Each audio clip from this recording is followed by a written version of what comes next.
Oke, halo guys, selamat datang kembali di channel Solo Player Boruto. Ini adalah video episode spesial part ke-157. Nah, pada episode spesial part ke-156 sebelumnya itu, setelah bertarung dengan Kawaki, Code pun akhirnya tumbang setelah diserang oleh Kawaki. Ketika Code berada di kondisi kritis, dia mulai mempertanyakan dirinya bahwa untuk siapa dia berjuang. Tak lama setelah itu, akhirnya kita diperlihatkan masa lalu Code di waktu kecil. Apa yang akan terjadi ke depannya? Nah, sebelum kita mulai pembahasannya, mari kita putar dulu intronya. Shinobi no jidai wa owaru.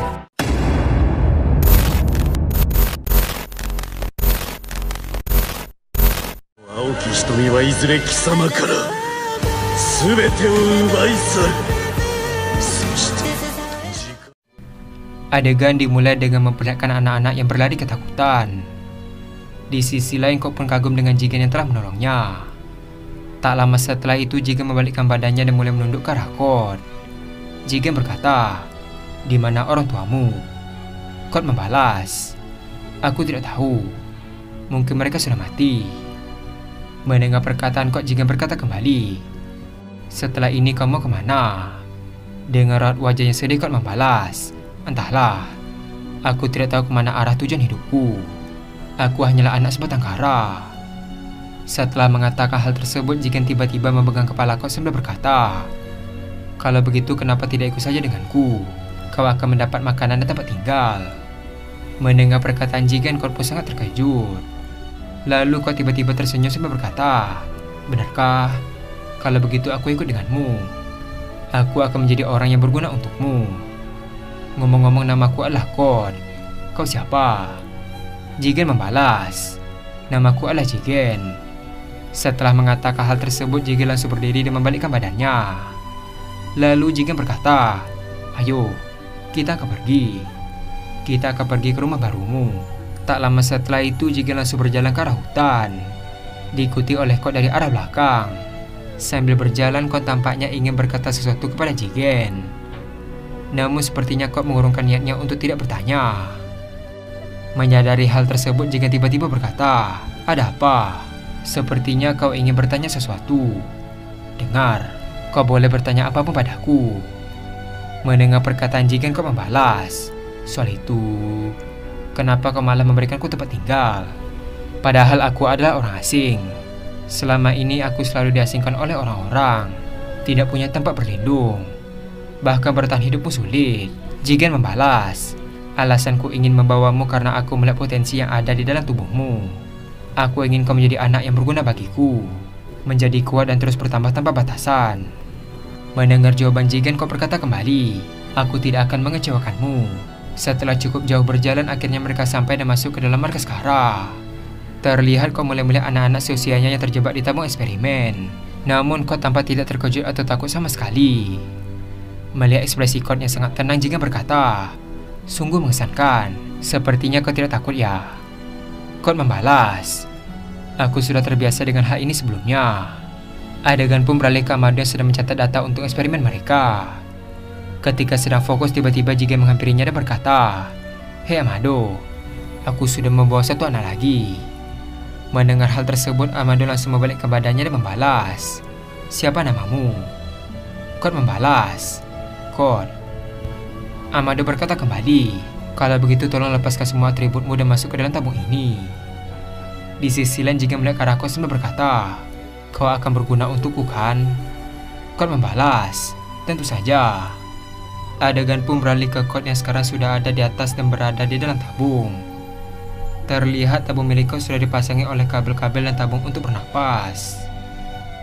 Melihat ketenangan dari Code, Amado berkata, "Baru kali ini aku melihat ada anak yang setenang ini."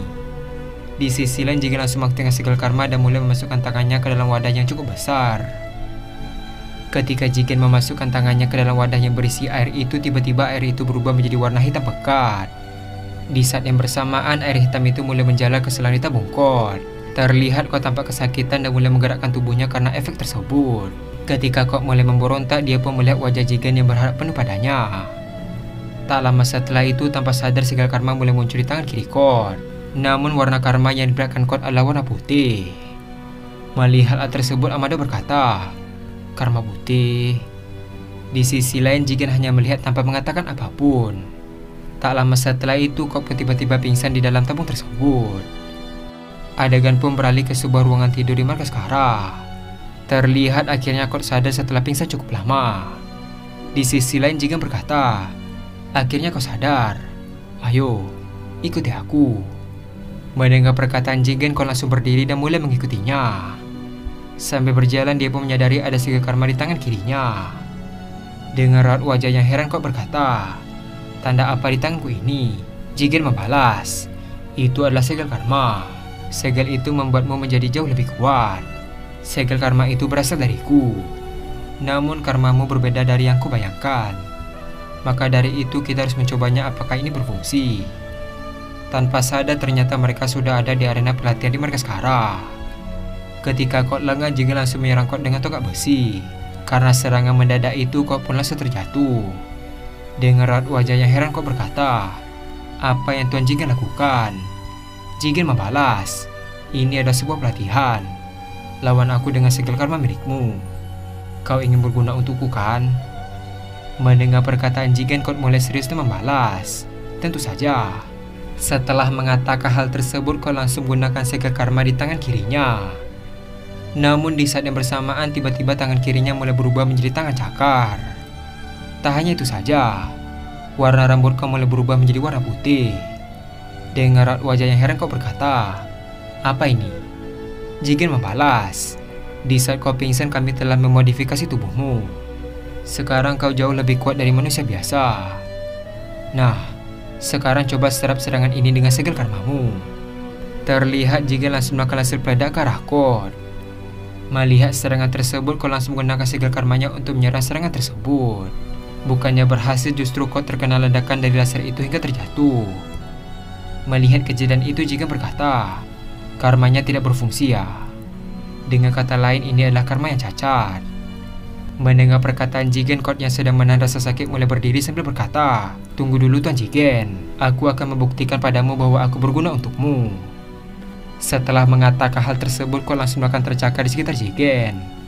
Lalu Kok langsung melesat dengan cepat dan tiba di hadapan Jigen. Dengan raut wajah yang sedikit terkejut, Jigen berkata, "Cepat sekali." Terlihat Kok langsung menyerang Jigen dengan tangan cakarnya. Namun Jigen menangkis serangan itu dengan tongkat besi. Ketika serangan itu beradu, Jigen langsung mementalkan serangan Kok dan langsung menyerang balik. Namun Kok langsung masuk ke dalam tercakar yang ada di bawahnya. Lalu Kok muncul tepat di belakang Jigen. Ketika Jigen lengah, Kok langsung menyerangnya hingga Jigen terlempar jauh dan mendapat dinding hingga retak. Di sisi lain, Amado yang melihat pertarungan itu pun cukup terkejut dengan kekuatan yang dimiliki oleh Kok. Adegan pun beralih ke Jigen yang bangkit kembali. Terlihat Jigen pun berjalan ke arah Kok sambil berkata, "Luar biasa, kau jauh melebihi ekspektasiku. Meskipun karmamu tidak bisa digunakan untuk menjadi wadahku, kau jauh lebih kuat dari yang kukira. Mungkin kau jauh lebih kuat dariku. Walaupun karmamu tidak bisa menyerap serangan, tetapi kekuatan tempur dari segel karma itu tetap berfungsi. Aku cukup senang." Di sisi lain, Kok mulai memasang raut wajah yang serius. Kok berkata, "Aku ingin kekuatanku diberi batasan." Mendengar perkataan Kok, Jigen pun heran dan membalas, "Kenapa kau ingin diberi pembatas?"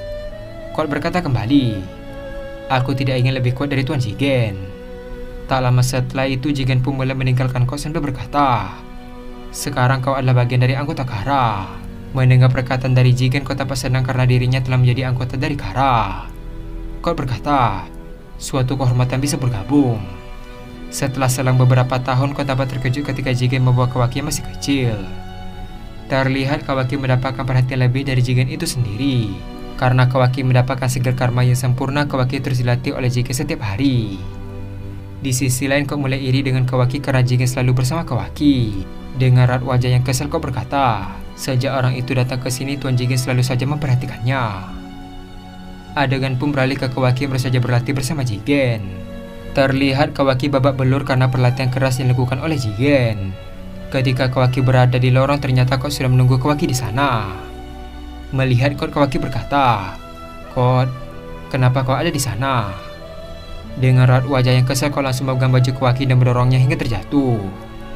Kok berkata, "Jangan sombong karena kau berlatih dengan Tuan Jigen. Seharusnya kau beruntung dilatih olehnya, bukan mengeluh seperti itu." Dengan raut wajahnya heran, Kawaki membalas, "Kenapa kau terlalu menyukai orang seperti Jigen? Dia adalah orang yang sangat kejam." Mendengar perkataan Kawaki, Kok semakin emosi dan langsung menendangnya. Kok berkata, "Berani sekali kau menghina Tuan Jigen." Setelah mengatakan hal tersebut, Kok pun langsung pergi ke kamarnya. Karena perkataan Kawaki, Kok mulai heran dengan dirinya sendiri. Kok berkata, "Sebenarnya apa yang terjadi denganku? Apakah aku menghormati Tuan Jigen karena dia menolongku? Atau karena apa?" Setelah mengatakan hal tersebut, adegan pun beralih ke masa sekarang. Kot berkata dalam hati, "Ternyata selama ini aku salah. Mataku dibutakan oleh obsesi sehingga aku tidak bisa membedakan hal baik dan yang buruk." Sambil menutup kedua matanya, Kot berkata kembali, "Sebagai sesama anggota Kara, aku mempercayakan semuanya padamu, Kawaki." Adegan pun beralih ke Kawaki terus berjalan ke arah Kot. Ketika Kawaki berjalan, tiba-tiba Kawaki berhenti dan terkejut melihat Kot tersenyum ke arahnya. Setelah Kot tersenyum, tiba-tiba dia menggunakan tanda cakar dan memasukkan tangannya. Terlihat tangan Kot sekarang tepat di atas tubuh Kot. Sambil tersenyum, Kot langsung melakukan laser peledak di tangannya dan menghancurkan dirinya. Melihat kejadian tersebut, Kawaki pun sangat terkejut. Tak hanya itu saja, Naruto dan Sasuke dewasa yang menyaksikan itu juga terkejut. Dengan raut wajah yang masih tidak percaya, Kawaki berkata, "Dia tersenyum ke arahku dan menghancurkan dirinya sendiri. Baru kali ini aku melihat kau tersenyum." Di sisi lain, Naruto pun menghampiri Kawaki dan menepuk pundaknya. Dengan raut wajah yang sedih, Naruto berkata, "Tatapan itu, sepertinya dia menyesal dengan perbuatannya.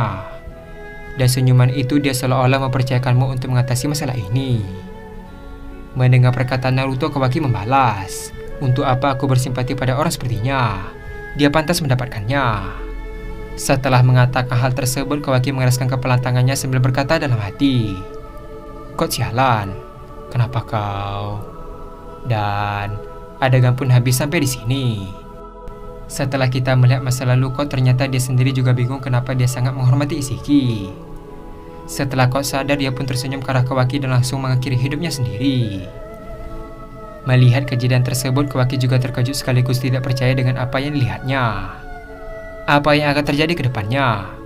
Nah, untuk mengetahui hal tersebut, kita akan melanjutkannya kembali pada episode spesial part ke-158. Terima kasih telah menonton video ini sampai habis dan sampai jumpa pada video berikutnya.